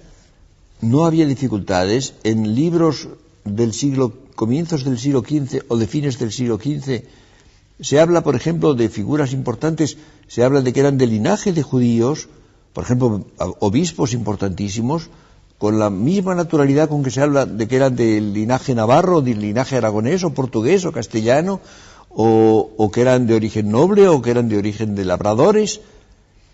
Es decir, esto se consideraba normal, pero entonces empieza precisamente a haber una desconfianza. Se habla de los cristianos nuevos, los conversos o descendientes de conversos se llaman cristianos nuevos, a diferencia de los cristianos viejos. Ahora bien, ese concepto de cristiano viejo religiosamente es absurdo. No hay cristianos viejos. No se es cristiano más que por el bautismo y la fe. Es decir, los cristianos son todos nuevos. 40 generaciones de cristiano no hacen que uno sea cristiano. Es un concepto sociológico, no religioso. Y ese fue un gran error. Precisamente la distinción, la introducción de la distinción entre nuevos y viejos, el tener una cierta hostilidad a los cristianos nuevos o una cierta desconfianza, el año mismo, 1492, se decretó la expulsión de los judíos que no se convirtieron, que no aceptaron el bautismo, y una gran cantidad de la población judía no se convirtió y tuvo que salir de España. Y eran españoles, y se sentían españoles, profundamente españoles, como los demás. Y han conservado la nostalgia, los sefardíes o sefaradim, han conservado la nostalgia de España y la lengua española. Yo los he encontrado en tantos lugares, hablando español del siglo XV, el español de las coplas de Jorge Manrique, lo cual es enormemente conmovedor. Y creo que esta expulsión de los judíos fue un error español. No solo. Inglaterra y Francia los habían expulsado más de un siglo antes. Se habla mucho más de la expulsión de España. Pero repito que fue un error. El caso de los moriscos que fueron expulsados después, a comienzos del siglo XVII, es un problema distinto. Ahí había un peligro sumamente grave, eran poblaciones bastante irreductibles, había la amenaza constante de los turcos, había muchos problemas complejos, tuvo elementos de acierto y elementos también graves de error. Pero sobre todo, lo que fue también un error importante fue que por ese espíritu de homogeneidad que imperaba en la Edad Moderna, insisto, en la Edad Moderna, se trató de que los judíos o los moriscos se adaptaran a las costumbres, a las formas de vida de los cristianos. Y uno de los espíritus más agudos, aunque era un hombre muy duro, el cura de los Palacios, Andrés Bernaldez, dice: mudar costumbre es a par de muerte. Es algo semejante a la muerte cambiar las costumbres. Él se da cuenta de ello, aunque luego es muy duro. Y es cierto. En definitiva, una cosa es la fe cristiana y otra cosa son las costumbres de los castellanos o de los aragoneses o de los italianos o de los franceses, que no tienen que ver con el núcleo cristiano. Se puede ser cristiano con otras costumbres, con otros usos, pero esto naturalmente no lo pensaba nadie en el siglo XVI. Lo pensamos, cuando lo pensamos, en el siglo XX. Y esto es capital. Hay, sin embargo, un aspecto muy importante que se está confundiendo. Los historiadores confunden muchas veces la función de los conversos, de los llamados conversos o cristianos nuevos. A fines del siglo XV o en los comienzos del siglo XVI, los que son conversos, los que son descendientes de judíos o secundariamente de musulmanes, lo saben y están naturalmente sometidos a una presión social y al riesgo de múltiples dificultades que vienen de esa condición que ellos conocen y que puede ser conocida. Pero cambian las cosas luego. Al cabo de un siglo, pongamos, es decir, a finales del siglo XVI y por supuesto en el siglo XVII, no se sabe. Los que son descendientes de judíos no lo saben. Pudieran serlo. Queda la sospecha de que pudieran serlo, de que pudiera descubrirse y de ello le siguiera alguna inconveniencia, alguna dificultad. Es decir, se parte primero del conocimiento de esa condición y después de la ignorancia de ella, porque se puede tener a lo mejor un abuelo o una bisabuela de origen judío o morisco. Por cierto, es curioso que ahora hay algunos historiadores que consideran judíos a los que tienen un abuelo de 4 o un bisabuelo de 8 de origen judío, con lo cual se parecen a los nacionalsocialistas alemanes, que consideraban judío al que tenía un antecedente judío, aunque fuera remoto. Evidentemente, si uno tiene 3 abuelos, digamos, cristianos viejos y un abuelo cristiano nuevo, fundamentalmente es cristiano viejo, pero lo consideran judío muchos historiadores, lo cual evidentemente es una anomalía. Pero lo importante, repito, es que temen que resulte que aparezca un antecedente que ellos mismos no conocen. Pero de todas maneras lo que es absurdo es la teoría, muy difundida también, de que hay 3 castas de españoles, los cristianos, los moros y los judíos. No hay proporción. Los cristianos eran la inmensa mayoría. Los moros o descendientes de moriscos eran una minoría bastante reducida. Los judíos eran evidentemente un núcleo muy pequeño, minoritario, exclusivamente minoritario. No se los puede poner en el mismo plano, porque la diferencia de volumen y la diferencia de importancia es inmensa. Pero hay otro error, un error mezclado con acierto, que se produce en los primeros años del siglo XVI, y es la Reforma. La aparición de la Reforma protestante iniciada por Lutero, continuada por Calvino y Zwinglio y Melanchthon y tantos más, combinada en cierto momento con el cisma de Inglaterra, con el cisma de Enrique VIII, que acaba por convertirse también en Reforma protestante después. Esto es un fenómeno sumamente importante y que tuvo grandes consecuencias. Por cierto, la mayor parte de los españoles creen que el título de reyes católicos que tenían los reyes Fernando e Isabel, y que es el título de los reyes de España, de todos los reyes de España hasta hoy, muchos piensan que es un título, quiere decir reyes católicos y no protestantes, frente a los protestantes. No hay tal. El título de reyes católicos fue concedido a Fernando e Isabel antes de que hubiera reforma, antes de que hubiera protestantismo. Por tanto, es un título puramente religioso, no divisivo, no de una fracción de la cristiandad.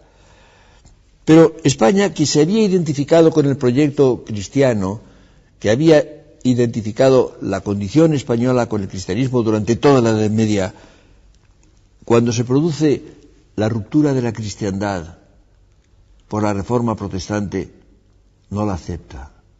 Se siente profundamente herida por esta ruptura. La cristiandad es una, está sometida a la autoridad superior del Papa, que España ha reconocido siempre. No se acepta en la ruptura con Roma, no se acepta la supresión de ciertos puntos de la fe, de algunos sacramentos que los protestantes no reconocen, con diferencias naturalmente entre ellos, y entonces España se pone del lado de la continuidad cristiana, de la continuidad católica frente al protestantismo. En esto yo creo que España tenía históricamente razón. Lo que pasa es que esto lo hace con un espíritu de intolerancia que era común a Europa entera y al mundo entero. Y además se produce entonces una vinculación religiosa y política. El principio que domina precisamente la Europa del siglo XVI y del siglo XVII va a ser cuius regio eius religio. La religión debe ser la de la región, la del país. Hay una subordinación a los poderes temporales y evidentemente toda Europa va a tener luchas religiosas feroces, sangrientas, persecuciones constantes, no digamos en Inglaterra, en Alemania, las guerras de los aldeanos, promovidas en gran parte por Lutero, las luchas de Francia. Francia tiene luchas entre católicos y hugonotes, protestantes, durante todo el siglo XVI con una violencia tremenda, hasta que Enrique IV, de fin del siglo, llega en definitiva a aceptar el catolicismo y entonces se establece una cierta concordia con interrupciones posteriores, pero relativamente. Es decir, hay un fenómeno general de intolerancia, de beligerancia, que domina todo el siglo XVI y parte del siglo XVII. Y no olviden ustedes tampoco que la guerra de los 30 años, ya en la primera mitad del siglo XVII, tiene un elemento religioso bastante confuso, pero un elemento religioso también importante.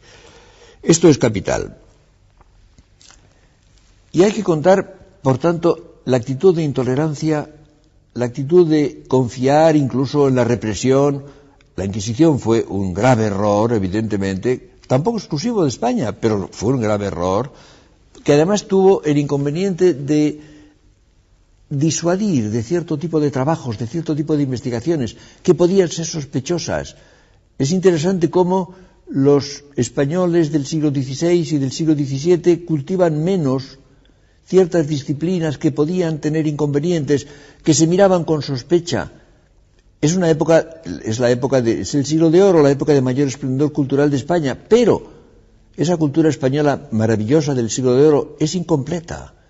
Faltan elementos científicos, faltan la filosofía moderna que penetra muy escasamente en España y que no es cultivada como pudo hacerse. Esto es sumamente importante y es un daño. No es que la Inquisición persiguiera a grandes figuras en general, muy rara vez, y en otros lugares lo hicieron y más, pero sí disuadió de cierto tipo de trabajos y de investigaciones, lo cual empobreció a la cultura española, esto es evidente. Hubo un gran acierto, el gran acierto español, el máximo acierto español de todos los tiempos, fue la creación de una comunidad de pueblos en los dos hemisferios. Ha sido la más genial construcción política moderna. A mí me asombra la ceguera que tuvieron los tratadistas políticos europeos, incluso los más ilustres. Pienso en Montesquieu, por ejemplo, que era un estudioso de la política y de las formas políticas, que estaba a 2 pasos de España, que tenía amigos españoles, nunca tuvo la menor curiosidad por entender lo que era la monarquía en los dos hemisferios, ni entenderla ni comprenderla, con una opacidad que nos produce asombro. Entonces se produce precisamente una construcción que es lo que estamos buscando ahora, la convivencia de pueblos distintos, heterogéneos. Eso que estamos buscando en Europa y en América y en otros, incluso si es posible en el mundo entero. Esto es precisamente lo que realizó España tempranísimo. Y Europa no lo comprendió, sintió envidia, promulgó la leyenda negra, la puso en marcha, estimulada desde España. No hablemos, por ejemplo, de las casas, que fue uno de los factores más importantes del fomento de la leyenda negra, fomentada por los demás, apoyada en traducciones y más traducciones de su libro. Y en España reaccionó a esto de una manera errónea, un grave error. Es decir, hubo 2 posiciones. Una, los que se dejaron impresionar por esta incomprensión europea, por esta leyenda negra. Y entonces tuvieron, o unos, una depresión, una cierta aceptación de esto, una especie de pesimismo respecto de la realidad española. Y los otros tuvieron una indignación beligerante, fueron los que se llamaron los apologistas, una indignación apologética que los llevó precisamente a rechazar toda acusación, todo reproche y a afirmar todo lo español, bueno o malo, lo cual es un gravísimo error. Hay que tener los ojos abiertos, hay que distinguir lo bueno de lo malo, hay que ser implacable con la verdad. Y esto llevó a algo grave. España sintió una especie de desilusión de Europa, sintió que Europa no la comprendía, y es cierto, no la comprendía, no comprendía lo que tenía de más valioso y de más interesante, y esto llevó a una especie de retracción, una especie de repliegue sobre sí misma, de desencanto. Esto fue sumamente grave, y esto produjo una decadencia.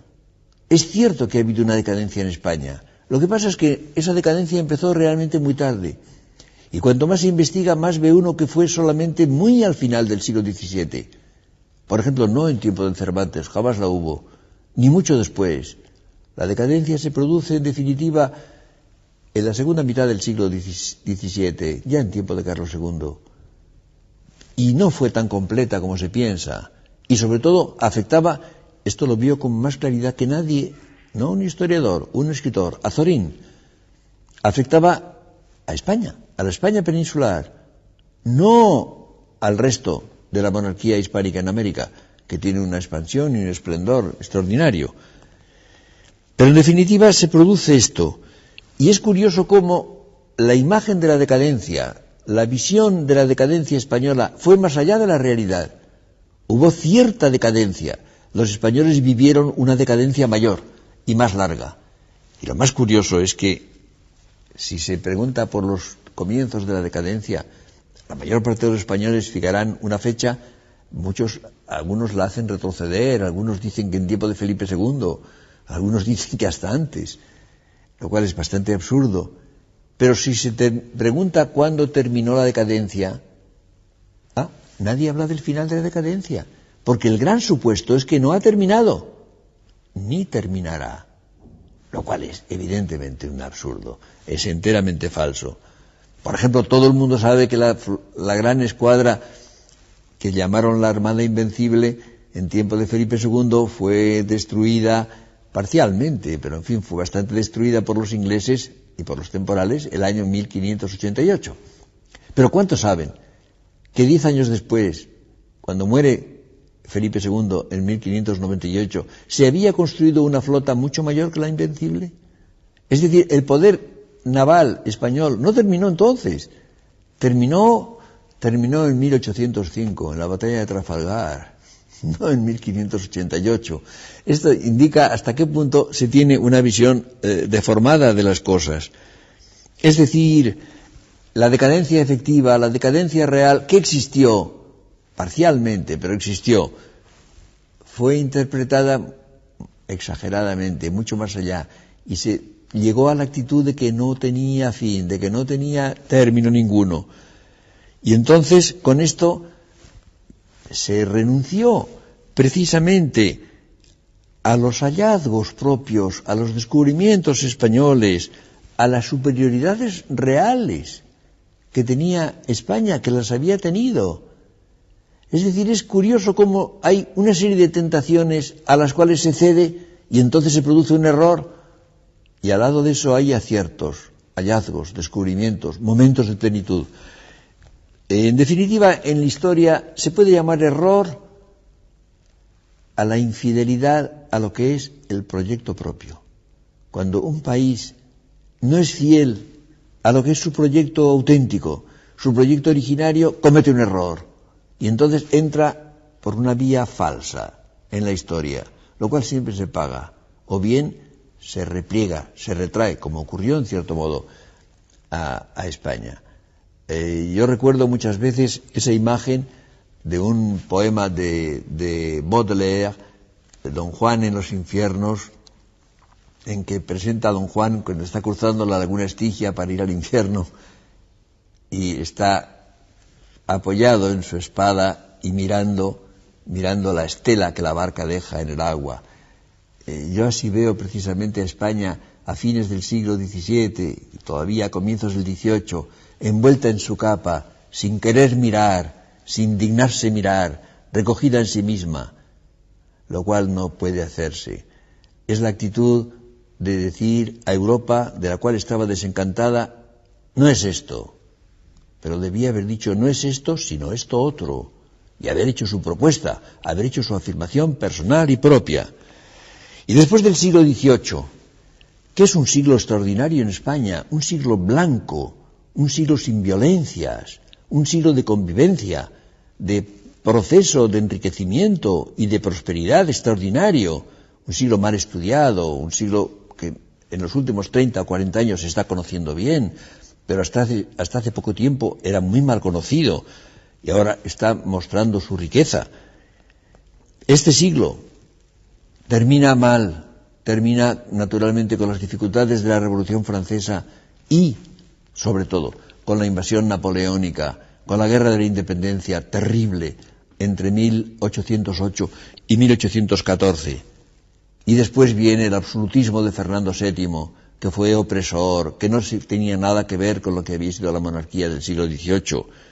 Y luego las guerras civiles, primero las carlistas, más cerca de nosotros la terrible que desgarró España en este siglo. Y se produce entonces, y esto es sumamente grave, se produce un cierto temor de España a sí misma. Es decir, se piensa que España tiene un cierto carácter explosivo, un carácter violento. Esto no es cierto. Si se mira en conjunto Europa, desde la Edad Media, se ve que España ha sido probablemente la nación menos violenta de Europa. Hay mucha más violencia en las historias de los demás países de Europa, incomparablemente más que en la historia de España. Por ejemplo, las luchas entre reyes cristianos en la Edad Media en España es mínima. se luchaba con los infieles, se luchaba con los musulmanes, que habían sido invasores. Entre los reinos cristianos hay un mínimo de luchas. Es comparable con las luchas que hay en Francia o en Inglaterra o entre las ciudades italianas o en Alemania, no digamos los pueblos eslavos, en absoluto. Es decir, ha sido un país muy poco violento. El siglo XVIII no fue nada violento, extrañamente pacífico. Pero las persecuciones políticas de tiempo de Fernando VII, las dos guerras carlistas, naturalmente la guerra civil de nuestro tiempo, todo eso ha llevado a pensar que España es un país que se puede desatar en violencia, explosivo. Ha empezado a tener miedo de sí misma España. Y entonces se ha querido tener paz, orden, a cualquier precio, incluso al precio de la inmovilidad, al precio de no cambiar, de no variar, de no plantear los problemas. Por ejemplo, la restauración del siglo XIX, de 1875 en adelante, que fue en tantos sentidos una época de prosperidad y de libertad y de paz, que nos parece muy positiva, no se atrevió a enfrentarse con los grandes problemas, con el problema de los territorios americanos o asiáticos que quedaban, Cuba, Puerto Rico, las Islas Filipinas, que acabaron separándose de España en 1898, el problema social, los problemas regionales. No se atrevió España a plantear los problemas más agudos, les fue dando largas, los fue aplazando, lo cual no puede hacerse. Es decir, España, por temor al espasmo, a la agitación violenta, espasmódica, aceptó, en cierto modo, aquello de que hablaban tantos escritores del 98, el marasmo. El marasmo y el espasmo fueron los términos entre los cuales se movió en cierto momento la historia española.